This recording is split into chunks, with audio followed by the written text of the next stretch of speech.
굉장히 반응을 자제하고 있습니다. 사실 보도만 하고 있고. 트럼프하고 악연이 있잖아요. 그 보복하기가 사실은 쉽지는 않을 거예요. 아시다시피 전기차라든가 태양광, 배터리 이런 데 대해서 적게는 50%, 많게는 100% 관세를 부과를 했고, 그거에 대한 대응을 하겠다는 논리로 중국도 했습니다. 과거와는 좀 달라지죠.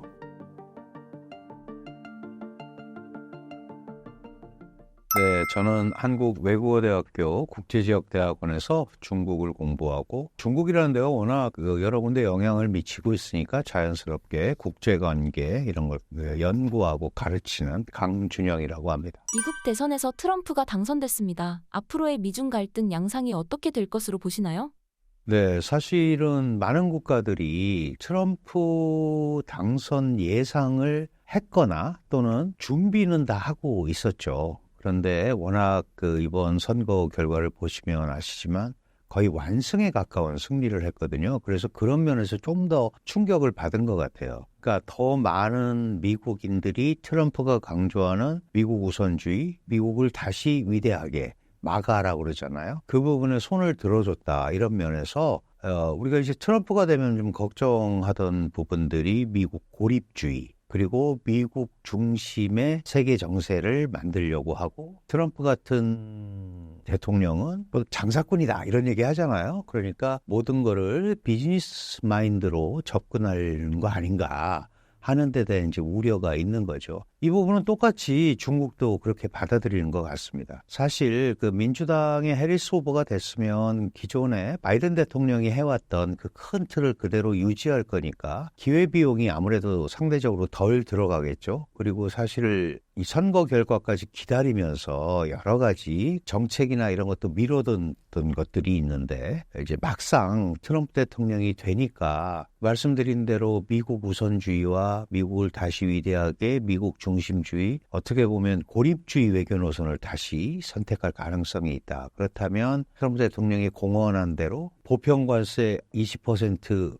일반 관세 이렇게 얘기하다가 중국에 대해서는 60% 이상, 그다음에 멕시코에서 만드는 중국 전기차는 1000%를 때리겠다. 이제 이런 얘기를 했단 말이에요. 그러니까 그게 그대로 하기는 여러 가지로 어렵지만, 어쨌든 바이든 행정부 때 하지 않았던 다른 형태의 대중 압박이 될 거기 때문에 중국이 이제 이걸 어떻게 받아들이느냐가 문제가 되겠죠. 강대강으로 갈 건지, 아니면 예상을 한 만큼 전략적으로 준비를 해서 미국과의 타협까지는 아니지만 얘기를 좀 진행하면서 갈등을 폭발시키지 않도록 최소화할 건지, 이제 이런 거에 대한 고민을 할 것 같아요. 근데 아시다시피 중국 내에도 강경파들이 있잖아요. 미국이 강하게 밀어붙이게 되면 중국도 이렇게 이대로 뒤로 계속 물러나면 안 되는 거 아니냐라고 얘기를 해서, 혹시 강대강의 대결 구도로 가게 되면 전 세계가 또 굉장한 어려움에 처할 수도 있다. 이렇게 이제 보는 거고요. 일단 중국은 관세를 때린다고 했으니까 그 부분에 대해서는 긴장을 하고 있는 걸로 생각이 됩니다. 트럼프 당선에 대한 중국 언론사, 현지 반응은 어떤가요?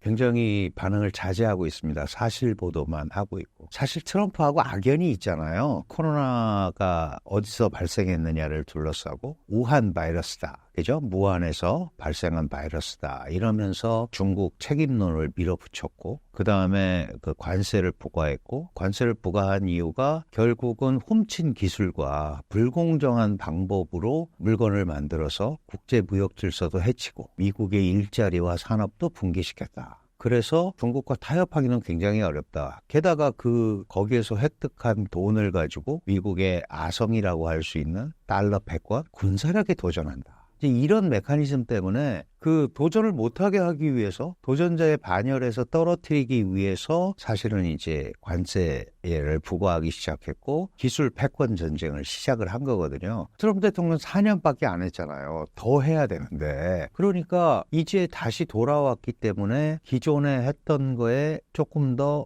자신의 생각으로 효율적인 방법으로 더 압박을 할 가능성이 있다. 게다가 바이든 행정부 때는 사실은 이제 원래 민주당 정부가 민주, 자유, 가치, 그리고 동맹과 함께 어떻게 보면 스크럼을 짜고 중국을 압박했단 말이에요. 그러니까 그거와는 또 다른 형태의 압박이 올 거고, 트럼프 입장에서 보면 바이든 행정부가 한 것 중에서도 효과를 거둔 부분이 있는 건 있잖아요. 그러니까 원래 자기가 했던 거에 바이든 행정부가 중국 대륙에서 효과를 거둔 것 플러스 새로운 압박이라든가 이런 것들을 시행하게 될 경우 미중 관계가 상당히 어려워질 수밖에 없지 않느냐 이렇게 보는 거고, 그렇기 때문에 중국은 지금 굉장히 말을 아끼고 있다. 그리고 논평을 해달라고 얘기를 하면 미국의 내정 문제이기 때문에 우리는 얘기하지 않겠다. 이게 이제 기본적인 현재까지의 중국의 입장입니다. 그렇다면 중국은 관세나 미국 제재에 대한 보복은 하지 않을까요?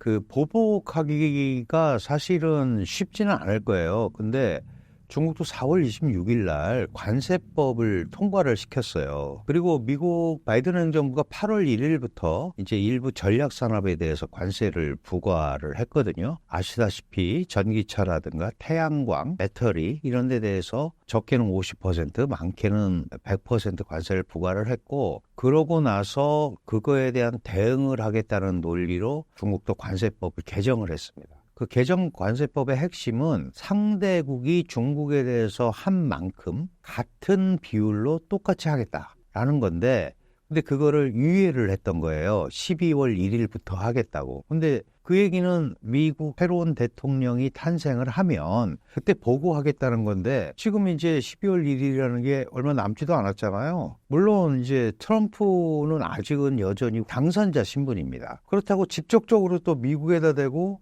그런 걸 하기도 어렵잖아요. 그러니까 일단은 물밑 대화를 하면서 그 수위를 조절하는데 초점을 맞출 거다. 그래서 트럼프 대통령이 그 당선이 되고 나서 이제 시진핑 중국 국가주석과 통화를 했죠. 그러면서 이제 미중이 다 중요한 나라고 안정적으로 잘 관리해보자. 이제 그 정도 인사말 정도만 했고, 지금은 아주 물밑에서 중국은 중국대로 굉장히 교도면밀한 준비를 할 거고, 미국은 또 말할 것도 없겠죠. 그걸 계속 해왔으니까. 그래서 어쨌든 미중 간에는 실제로 관세 전쟁이 일어나든 안 일어나든 일단은 그런 분위기를 가지고 갈 수밖에 없는 그런 어려운 상황이다, 이렇게 말씀드릴 수 있습니다. 극심해지는 미중 갈등이 한국 경제에는 어떤 영향을 미친다고 보시나요? 사실 미중이 싸우는 거는 한국한테 그렇게 특별히 좋을 건 하나도 없잖아요. 근데 이제 문제는 뭐냐 하면, 우리가 사실은 중국에 수출하는 많은 물건들이 중간재입니다. 사실 소비재는 지금 우리가 잘 알고 있는 화장품이라든가 이런 소비재들이 코로나 팬데믹을 겪으면서 교류가 원활하지 않았고, 또 중국은 일부 대체재를 또 스스로 마련을 했고, 그러면 결국은 중간재가 이제 계속적으로 그동안에 코로나 팬데믹을 겪으면서도 사실 교역은 계속됐고 3천억 불이 넘을 만큼 상호 필요한 게 있었어요. 근데 미중 갈등이 심화되면 아무래도 중국의 대미 수출이 좀 감소하겠죠. 그러면 우리가 완성품을 위해서 수출하는 중간재 수출에 영향을 받을 수밖에 없죠. 또 한편으로는 미국의 대중 압박이 계속되면서 그 대체재 효과를 한국에서 찾는 외국, 미국이 기업들이 있을 거다. 그렇다면 반사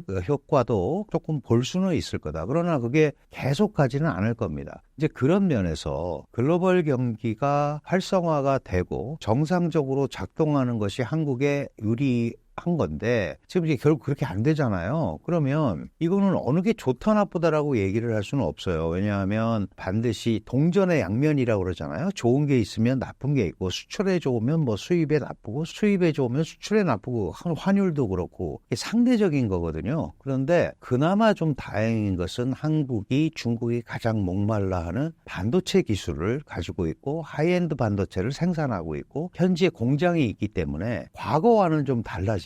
과거처럼 예를 들어서 소비재나 이런 부분들이 제대로 한국 제품이 작동하지 않는데 뭐 한국에 대해서 보복을 한다거나 이러기는 어렵잖아요. 마찬가지로 중국 경제도 해외 경제와 연계가 돼서 가야 되는 그런 상황이기 때문에, 그런 직접적인 일단 갑작스러운 보복이나 예를 들어서 미국에서 이렇게 한다고 그래서 하는 거는 조금 피하려고 할 거다. 그리고 지금 가장 핵심적인 거는 계속 나오지만 내수를 어떻게 진작시켜서 민생 경제를 회복할 거냐가 관건이죠. 그거가 잘못되면 아시다시피 중국은 상당한 사회 혼란에 빠질 수밖에 없습니다. 그러니까 오히려 그런 부분을 염두에 두고 미국과는 직접적인 갈등보다는 일단은 트럼프 행정부가 어떻게 나올 건지, 물론 강경하게 나올 거라는 거 다 예상을 하고 있지만 그런 부분에 대한 초점을 맞추면서 일단 민생경제 회복에 더 신경을 쓰지 않을까 이렇게 생각이 됩니다.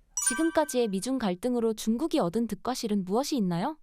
기본적으로 득은 별로 없는데 동전의 양면이라고 말씀드렸잖아요. 일단은 중국의 대미 수출이라든가 또 미국과 유럽의 연합까지는 아니지만 처음에는 미국의 말을 잘 듣지 않다가 이제 미국에 동조하는 분위기가 많이 나왔잖아요. 특히 러시아의 우크라이나 침공으로 인해서 더 이제 그런 게 강화가 됐는데 그러다 보니까 중국의 대미 수출이라든가 대유럽 수출이 다 어려움을 겪게 됐죠. 그래서 전체적으로는 전체 경제에서 중국의 수출이 차지하는 비중이 20% 이하고 그게 크지는 않습니다. 그럼에도 불구하고 어쨌든 중국은 물건을 만들어서 해외로 팔아야 되거든요. 근데 그런 부분에 일단 이제 브레이크가 걸렸으니까 전체적으로 무역량이 줄고, 무역량이 줄었다는 거는 물건 만드는데 어려움을 겪었다는 얘기고, 그러면 결국은 기업이 많이 제대로 가동이 안 됐다는 뜻이고, 그렇다면 거기에 근로자들도 상당히 어려움을 겪었다는 뜻이잖아요. 그러니까 이제 그런 거는 전체 경제에 마이너스적인 요인이 있는데 또 이제 긍정적인 거는 아니지만 그럼 뭘 얻었냐를 한번 생각을 해보면 어쨌든 기술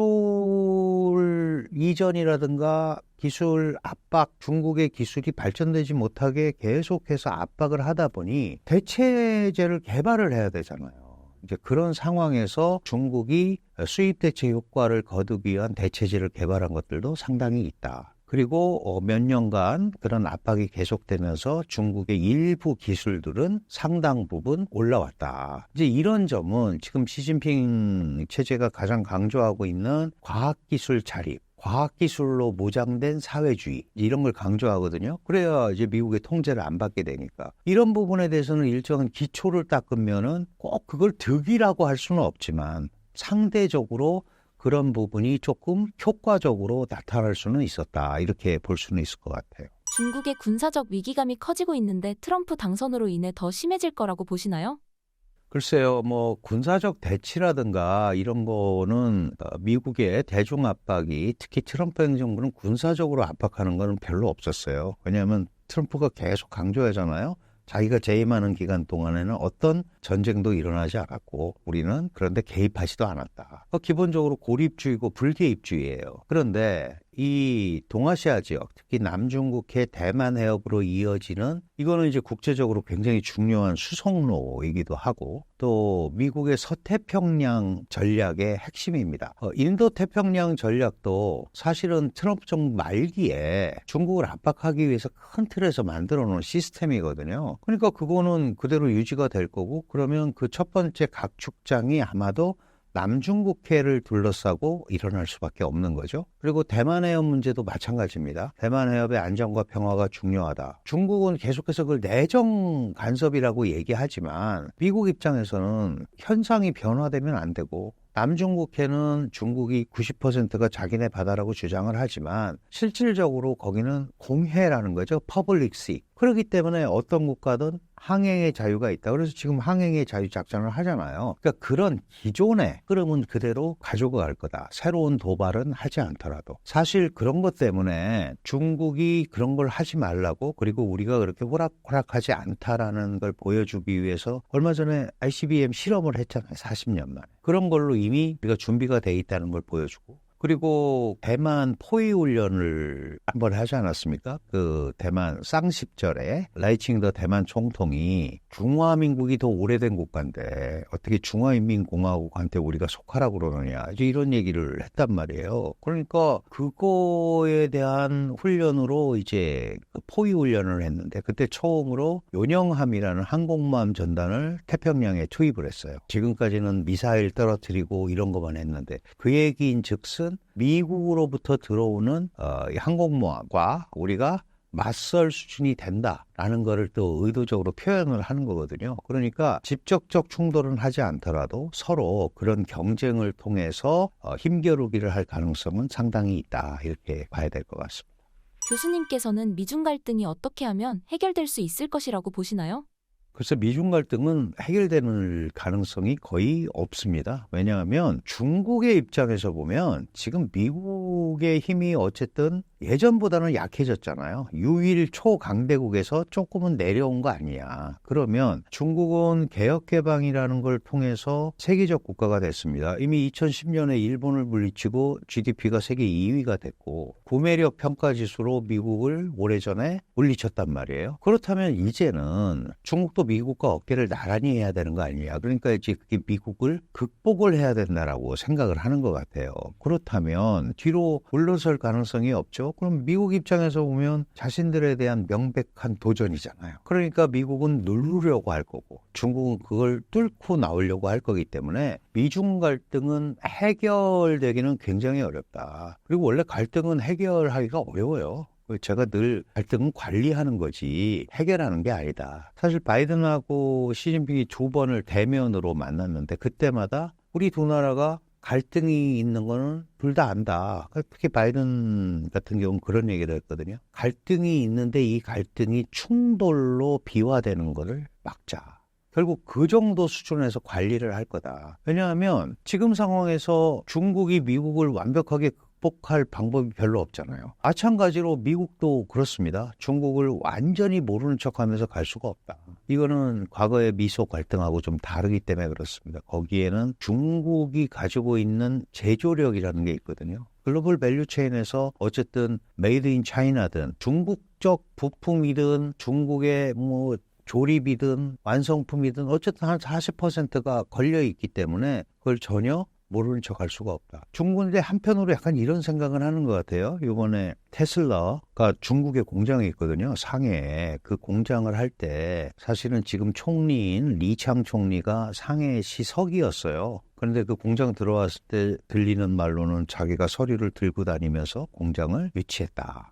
이제 그런 얘기를 하잖아요. 그런데 테슬라의 대장이 물론 이제 스페이스X라는 우주 사업도 하고 그러는데 트럼프한테 거의 2천억에 가까운 정치 자금을 투입을 하고 도박을 한 거잖아요. 그래서 중국과의 루트가 하나 있는 거죠. 그렇게 본다면. 그러니까 테슬라를 통해서 뭔가 교섭할 것도 생기고 이제 그런 흐름들이 생길 수 있기 때문에 일론 머스크를 통한 어떤 흐름들을 가지고 갈 수 있고 특히 일론 머스크는 장관을 이해 당사자이기 때문에 직접 나서서 하기는 어렵지만 규제개혁위원회 우리로 치면 그런 거에서 역할을 할 수 있지 않겠느냐. 그렇다면 일정 부분 조정 역할도 가능할 수도 있다. 이제 그런 거에 대해서 서로가 갈등이 충돌로 완벽히 비화되지 않도록 하는 그 중간다리 역할을 생각을 하고 있는 게 아닌가. 이런 거는 생각을 해볼 수가 있을 것 같아요.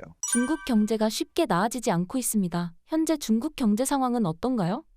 중국 경제는 사실 어제 오늘의 일이 아니죠. 안 좋다고 우리가 얘기를 하고 있고 그런 보도도 계속 나오고 있고 곧 붕괴된다 이런 거에 비해서는 그렇게 안 되잖아요. 그게 사실 그렇게 쉽지는 않은데 문제는 이제 작년 그리고 올 상반기까지만 해도 중국에서 계속해서 중국의 위기는 위기라고 얘기하는데 다 우리 중국 정부의 컨트롤 범위에 있다. 충분히 극복할 수 있다고 얘기를 하다가 결국은 이제 상반기가 지나면서 중국이 상당한 어려움을 겪고 있고 하방 압력을 받고 있고 그러다가 이제 20기 삼중전회라는 게 열렸잖아요. 거기에서 중국 국가주석이 그동안 계속해서 중국 경제의 앞날은 밝다. 이 중국 경제 광명론이라고 그러잖아요. 이걸 외치던 시진핑 주석이 중국 경제가 어렵다라고 처음으로 인정을 했습니다. 그러면서 처음 나온 조치가 바로 9월 24일에 부양책이죠, 일종의. 그런데 시장의 기대에는 미치지 못했죠. 그럼에도 불구하고 정부가 통화 정책을 완화하고 특히 거기에서는 직접적인 재정 정책, 재정을 투입하겠다는 걸 했어요. 시장의 기대는 못 미쳤지만 그리고 계속해서 10월 8일, 10월 11일 그러고 지금 한 6번째로 시장에 유동성을 공급하면서 적극적 재정 정책을 하고 있거든요. 그래서 주식 시장도 조금은 살아나는 기미가 보였고 부동산 시장도 더 이상 하락. 그러니까 회복됐다는 게 아니고 계속 하락세로 가다가 더 이상 하락세를 가지는 않는 약간 멈춘 듯한 느낌 뭐 그런 것들은 지금 받고 있습니다. 그러니까 경제가 지금 굉장히 나쁜데 더 나빠지는 그런 어떤 흐름은 약간 현재 상태에서는 잡았는데 그럼 이제 예전에 예를 들어서 경제가 100이었다면 지금 부동산 같은 게 반토막이 났잖아요. 주식도 그렇고. 그러니까 예를 들어서 한 70, 60까지 내려왔다 더 이상 안 내려간 거지 아직 회복을 하기에는 그건 이제 또 다른 방법으로 접근을 해야 되는 거죠. 근데 지금 예를 들어서 주식 시장이나 이 부동산 시장에 특히 부동산 업체들에게 뭐 700조를 공급한다, 400조를 공급한다 이제 이런 얘기가 나오잖아요. 직접적으로 민생에 가지는 않더라도 그런 걸 통해서 이제 심리, 기대 심리를 회복시키려는 노력은 지금 하고 있고 약간의 그런 면에서 약간의 진정 효과는 있다. 근데 제가 사실 2, 3주 전에 그 베이징 천진을 잠깐 다녀왔는데요. 이제 받은 느낌은 너무 사람들이 없다. 돌아다니는 사람이 별로 없어요. 그러니까 우리가 얘기하는 쇼핑몰이라든지 그다음에 식당이라든지 이런 데가 사람이 별로 안 다니고 있다. 그렇다면 여전히 지갑 열기를 굉장히 꺼려하고 있다. 그 지갑을 열기를 꺼려하는 거는 없어서 못 쓸 수도 있고 있는 사람들도 이 중국 경제에 대한 믿음이 서지 않기 때문에 돈 지출을 자제하고 있는 이제 그런 상황이다. 그렇게 본다면 작년 이후에 계속 이어져 왔던 이 소위 불경기 아직은 뭐 탈출을 하거나 그러지는 못한 것 같다. 이렇게 판단이 됩니다. 현지 중국인들은 지금의 중국 경제 불황을 어떻게 받아들이고 있나요? 사실 그런 걸 표현할 방법도 별로 없죠. 그 사람들은. 돈이 없으면 안 쓰는 수밖에 없잖아요. 시중에 유동성이 좀 공급이 돼서 생기면 저축을 하잖아요.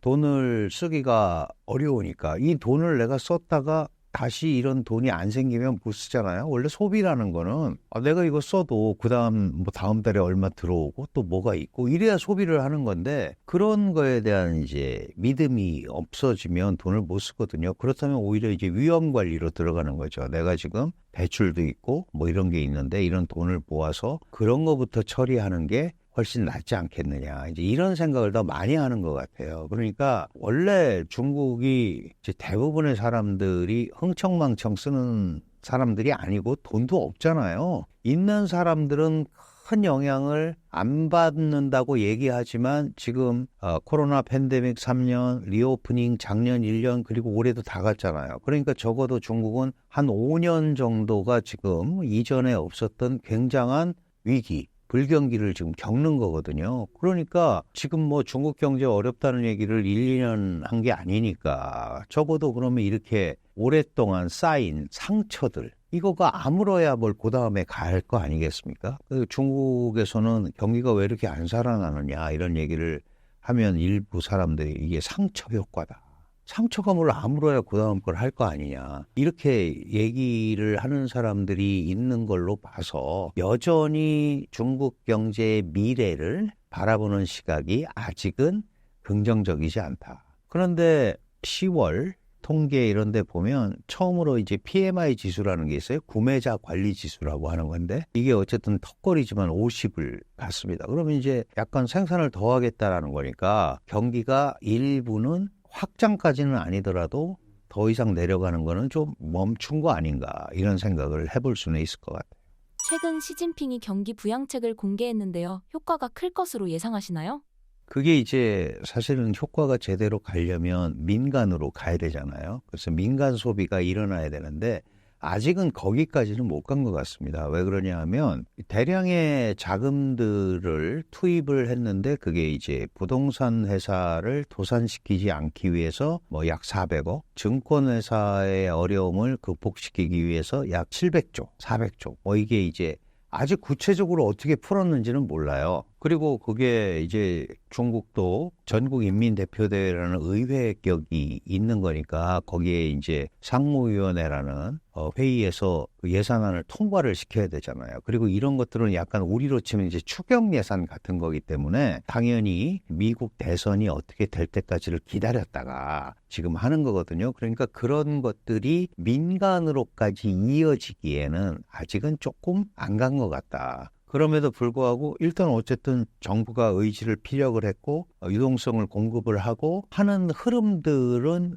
유효하겠죠. 당연히 이제 많은 국가나 이런 데서 5% 성장 채워야 되는 거 아니야? 라고 막 이제 얘기를 하는데 그게 못하면 이제 정부의 위기 관리 능력이 없는 거잖아요. 근데 자세히 생각해 보시면 5% 내외의 성장 이렇게 얘기를 했기 때문에 속된 말로 도망갈 구멍은 있습니다. 다만 지표의 내부 내용이 좋아야 되잖아요. 뭐 수출이면 수출, 투자, 내수가 어떤 식으로 실제로 움직이고 있는지 그 내용이 좋아야 되는데 아직도 그 내용이 좋아지기까지에는 한계가 있다. 그래서 조금 더 지켜봐야 될 것 같아요. 그리고 중국 정부가 지속적으로 경기 부양 내지는 경제를 관리하겠다라는 메시지가 계속 나가야 되고 그거를 보고 외국 투자자들이나 중국 정부 의지가 확고하다. 이런 이제 투자도 좀 들어오고 최근에 그 뭐 비자 면제 이런 것들 다 그런 거와 관계가 되는 거거든요. 그리고 중국 사람들도 또 그걸 보면 우리가 좀 풀렸나 봐. 외국인들도 오고 이게 상호작용을 하는 거예요. 그런 분위기를 만들고 있고 그때까지는 약간 시간이 걸릴 거다 이렇게 보는데 이제 모두의 말씀드린 대로 트럼프라는 약간은 예측 불가능한 미국의 대통령이 나왔기 때문에 또 어떤 곡절을 겪게 될지 그런 부분에 대해서는 중국도 고민을 많이 하고 있는 것 같습니다. 시진핑 주석의 중국몽 정책이 현재 어느 정도로 이뤄진 것으로 보시나요? 글쎄요, 뭐 중국몽이라는 거는 중국의 힘을 세계적으로 투사해서 예전에 아편전쟁 이전에 세계를 호령하던 중국이 되고 싶은 거죠. 그게 결국은 이제 더 쉽게 얘기하면 미국같이 전 세계적인 영향력을 발휘하는 국가가 되고 싶은 거예요. 중국몽을 외치고 중화민족의 부흥을 외쳤지만 실제로는 2050년에 그러니까 2049년이 건국 100주년이거든요. 그때 세계에서 가장 영향력 있는 국가가 되겠다고 하는 흐름을 가는 거지 지금 중국몽을 외친다고 중국의 꿈이 이루어졌다 이렇게 얘기할 수는 없잖아요. 그런데 그거를 이제 달성하기 위해서 경제력도 당연히 커져야 되고요. 군사력도 커져야 되죠. 그 강군의 꿈 이런 거 있잖아요. 그러니까 그런 것들이 종합적으로 합쳐져야 되는 건데 아직 그 발전 도상에 있는 거지 그거는 캐치프레이즈입니다. 그걸 향해서 나가자는 거지 뭐 중국몽이 완성이 됐다 아니다 몇 %다 이렇게 얘기하기는 굉장히 어려울 것 같아요. 교수님은 중국이 중진국 함정에 빠져나올 수 있을 것으로 보시나요? 그 중진국 함정이라는 거는 잘 아시다시피 중국 같은 이제 인구가 많은 국가에서 노동 요소를 투입을 하면 산출이 많이 나오잖아요. 그 노동 집약이나 이런 면에서. 그런데 그건 한계가 있습니다. 우리가 뭐 한계의 효용이라는 게 있잖아요. 그리고 예를 들어서 이제 아주 단순하게 농사 짓는데 1년에 이모작하면 3번 심는다고 나오는 건 아니잖아요. 그게 다 자라서 나와야 된단 말이죠. 이제 그런 차원에서 보면 중국이 지금까지 성장해온 노동 집약 기반의 소위 생산 요소 거기에는 이제 노동도 들어가고 자본도 들어가고 그러는데 그런 걸 투입해서 생산량을 끌어올리는 이런 방식 이거는 이제 한계가 왔다라고 실제로 시진핑 중국 국가주석도 얘기를 하는 거죠. 그러면 그 다음 단계를 넘어가기 위해서 필요한 것들이 뭐냐 하면 기술, 관리 이런 시스템이 더해져야 되거든요. 근데 지구상의 많은 국가들이 그 부분을 못 넘어가서 중진국 함정을 돌파하지 못해서 다시 내려오는 그런 일이 많이 벌어졌습니다. 그게 뭐 아시아만 해도 옛날에 필리핀 같은 데가 굉장히 잘 나갔었고 남미의 아르헨티나 이런 데도 굉장히 잘 나갔었는데 그게 안 됐잖아요. 그거를 이제 조금 그 다른 차원으로 얘기하면 이제 산업화를 이루고 그게 노동 집약에서 자본 집약, 기술 집약으로 이렇게 가는 과정이잖아요. 그게 이제 우리가 산업 구조가 고도화된다고 표현을 하는데 그런 산업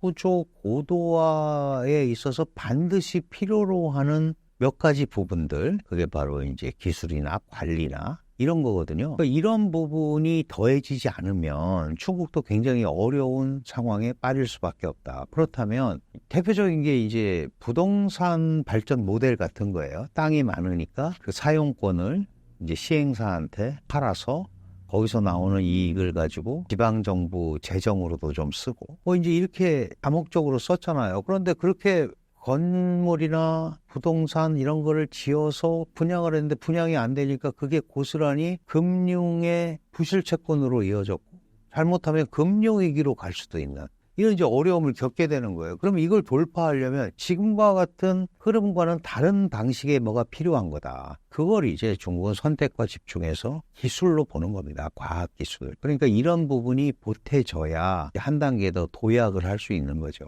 이제 그 부분에서 중국이 굉장한 어려움을 겪고 있는 거다. 이렇게 이해를 하시면 됩니다. 교수님께서 보시는 중국 경제에서 가장 심각한 부분은 어디라고 생각하시나요?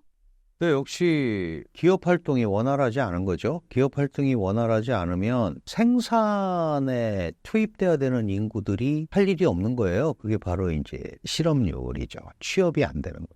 그러면 특히 중국같이 그 16세에서 24세를 우리가 이제 청년이라고 하는데 이 청년 실업률이 너무 높죠. 물론 뭐 노년들 실업보다 청년들 실업이 더 중요하다 이런 뜻이 아니고 새로 배출되는 이러한 신규 인력들이 일할 일자리가 있어야 그게 경제가 돌아간다라는 표시인데 이 청년 인구들이 상당히 고등교육을 받은 사람들이 많은데 이런 사람들이 가서 일할 데가 없는 거예요. 그러면 생산량이 안 늘어나고 생산성이 떨어지는 건 둘째치고 사회가 굉장히 침체가 되죠. 다 탕핑한다고 그러잖아요. 나 그냥 누워서 살게. 그러면 사회가 활력을 잃게 되는 거 아니겠어요? 그러니까 그런 부분들이 연결이 잘 안 되는 거죠. 그러니까 결국은 새로운 인력이 배출이 되면 그 사람들이 취업을 하거나 해서 움직일 수 있는 시스템이 있어야 되고 그래야 정규적인 소득이 생기고 그 소득의 일부를 지출을 해서 소비를 하고 그러면 그 소비한 물건을 기업이 또 만들어내야 되고 이런 순환 구조가 이루어져야 되는데 지금은 그게 병목에 딱 걸려 있다. 그거를 이제 인위적으로 푸는 게 부양이거든요. 그러면 이제 많은 전문가들이 부양을 하려면 세게 해라.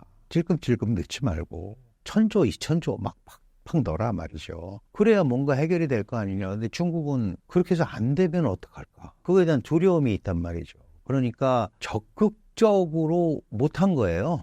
적극적으로. 그리고 아직도 일부는 그런 부분에 대한 의심과 우려를 가지면서 본격적인 부양책이나 이런 거는 약간은 주저하고 있는 것 같아요.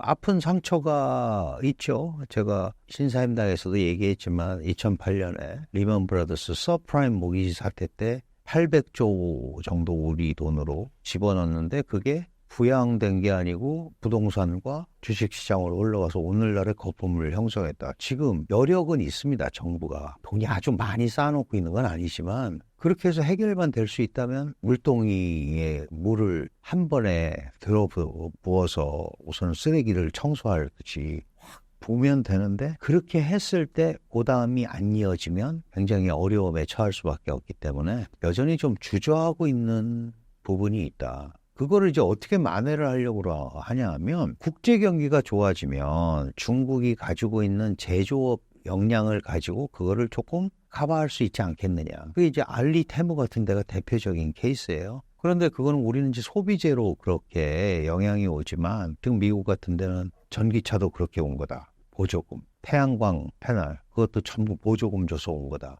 이렇게 해서 규제를 하니까 굉장히 이제 중국 경제 자체가 어려움에 빠질 수밖에 없었다. 이렇게 말씀드릴 수 있습니다.